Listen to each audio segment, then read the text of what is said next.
प्रणाम सब गोटे के। आइ हम एक चैतावर भगवती गीत सुनाबै छी जेकर रचना हम अपने केने छी। अगर नीक लागत तो अहाँ सब लाइक कमेंट शेयर जरूर करब। देवी अयली अंगन माहु रामा, चैत महीन देवी अयली भवन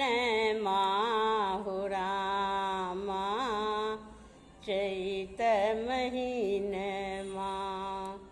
कथी के आसन मैया, कथिए सिंहासन, कथी के आसन मैया,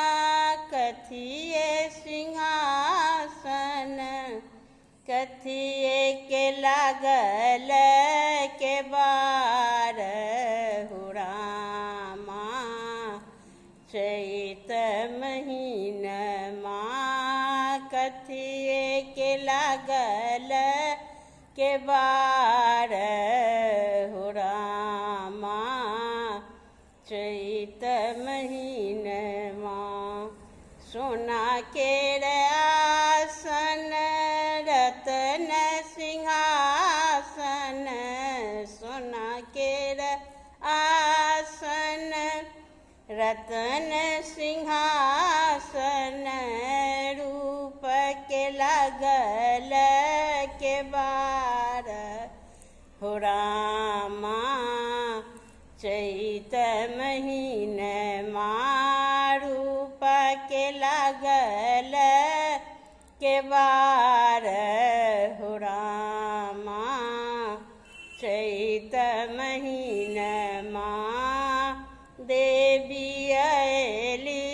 अंगन माहु रामा, चैत महीन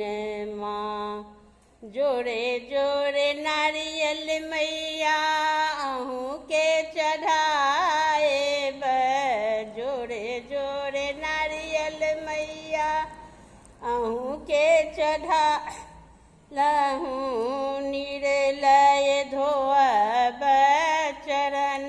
माहु नामा,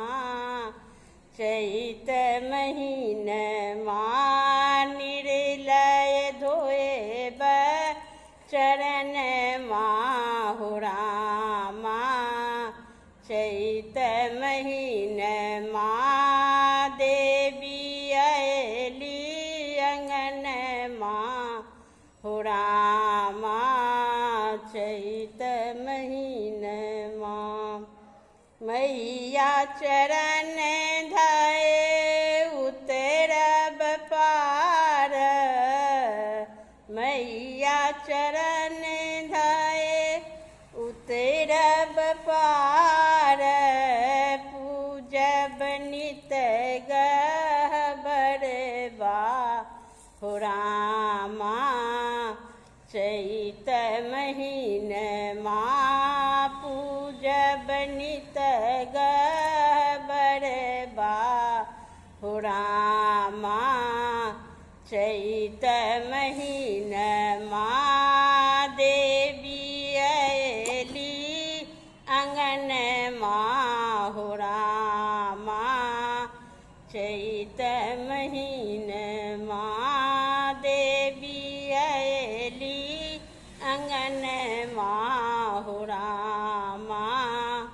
चैत महीन धन्यवाद। जय माता दी।